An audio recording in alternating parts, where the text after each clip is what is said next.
வணக்கம் குழந்தைகளா, இது 4ஆம் வகுப்பு தமிழ் பாடம் 22 ஆனந்தம் விளையும் பூமி புத்தக பயிற்சி வீடியோ தான் இது. நான் ஆல்ரெடி இந்த லெசனை வாசித்து அதுக்கான விளக்கத்தையும் கொடுத்துருக்கேன். அந்த வீடியோலேயே புத்தக பயிற்சியையும் நான் முடிச்சிருக்கேன்.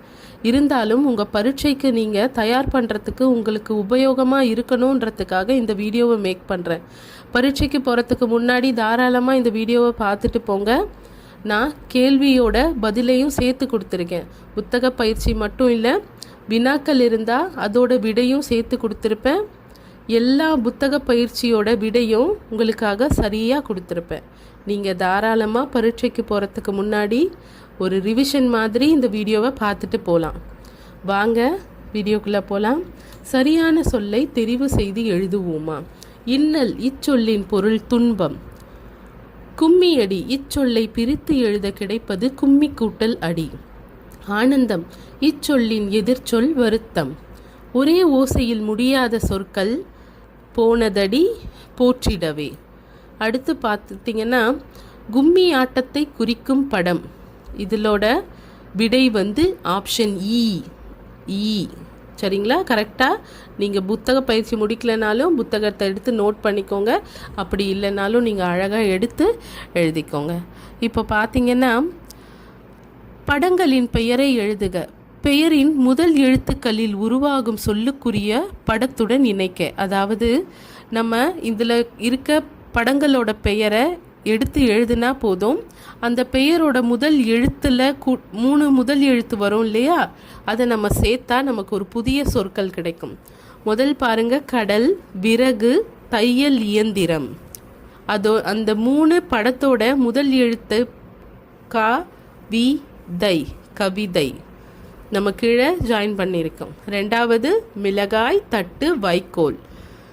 முதல் எழுத்து பாருங்க வை, மிதவைனா படகு. ஸோ படகோட நான் இணைச்சிருக்கேன். 3வது வரிசையை பாருங்க, உரல், தண்ணீர் குடம், விளக்கு. உதவி. ஒருத்தருக்கு உதவி பண்ணுற ஃபோட்டோ இருக்குது பாருங்க, அதோட இணைச்சிக்கோங்க. மலை, தச்சர், குரங்கு. மதகு அப்படின்னா இந்த கப்பல் கட்டுற இடத்தெல்லாம் மதகுன்னு தான். போட்டு கப்பல்லாம் கட்டுவாங்கல்ல, அந்த இடத்த தான் மதகுன்னு சொல்லுவாங்க. அது எப்பவுமே கடல் ஆறோட ஓரத்தில் அழகாக அதுக்கான ஒரு வடிவமைப்பை கொடுத்துருப்பாங்க. ஓகே குட்டீஸ், கரெக்டாக நோட் பண்ணிக்கோங்க. அந்த படங்களோட நீங்கள் ஸ்கேல் பென்சில் வச்சு இணைச்சிக்கோங்க. அடுத்து பாருங்க, பாடலில் இடம்பெற்றுள்ள ஒத்த ஓசை சொற்களை எழுதுக. போனதடி, காத்திடடி, போற்றிடடி, வாழ்ந்திடடி, தேசமடி, பூமியடி, கும்மியடி. சரிங்களா? நீங்கள் அழகாக எடுத்து எழுதிக்கோங்க. எழுதாதவங்க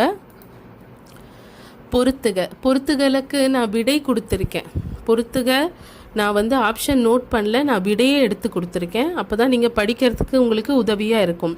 பாரத தேசம், நாடு. பாரதம் தேசம்னா எதை குறிக்கும்னா நாடு. ஆனந்தம் சந்தோஷம் எதை குறிக்கும்னா மகிழ்ச்சி. நெஞ்சம் உள்ளம் மனம். துன்பம் துயர் இன்னல். தாய் அம்மா அன்னை. இது ஷஃபில் பண்ணி இந்த வார்த்தைகளை கொடுத்துருப்பாங்க. நான் விடையை தான் கொடுத்துருக்கேன். பாரதம் தேசம்னா நாடு, ஆனந்தம் சந்தோஷம்னா மகிழ்ச்சி, நெஞ்சம் உள்ளம்னா மனம், துன்பம் துயர்னா இன்னல், தாய் அம்மானா அன்னை. ஓகே குட்டீஸ், உங்களுக்கு கண்டிப்பாக இந்த வீடியோ உபயோகமாக இருக்கும். இந்த வீடியோ பிடிச்சிருந்தா லைக் பண்ணுங்கள். இது யாருக்கெல்லாம் யூஸ்ஃபுல்லாக இருக்குமோ அவங்களுக்கெல்லாம் ஷேர் பண்ணுங்கள். சேனலை சப்ஸ்கிரைப் பண்ண மறந்துடாதீங்க. இந்த வீடியோட ரைட் சைட் கார்னரில் சப்ஸ்கிரிப்ஷன் பட்டன் கொடுத்துருப்பேன். மொபைலில் பார்க்குறவங்க சப்ஸ்கிரைப் ஆப்ஷனுக்கே போய் சப்ஸ்கிரைப் பண்ணிக்கோங்க. குட்டீஸ், நான் இந்த பாடத்தோட வாசித்தல் பகுதியும் புத்தக பயிற்சி எழுதுதல் பகுதியும் நான் வேறு ஒரு வீடியோவில் முடிச்சு வச்சுருக்கேன். அந்த வீடியோட லிங்க்கையும் டிஸ்கிரிப்ஷனில் கொடுக்குறேன். இந்த வீடியோ உங்களுக்கு எக்ஸாம் டைமில் நீங்கள் ரிவிஷன் பண்ணுறதுக்கு ரொம்ப உபயோகமாக இருக்கும். புத்தக பயிற்சி வினாவிடைக்கு மட்டுமல்லாமல் கூடுதல் வினாவிடையும் நான் எல்லா வீடியோவிலும் அப்லோட் பண்ணுறேன் உங்களுக்கு உபயோகமாக இருக்கிறதுக்காக. ஓகே குட்டீஸ், பாய்.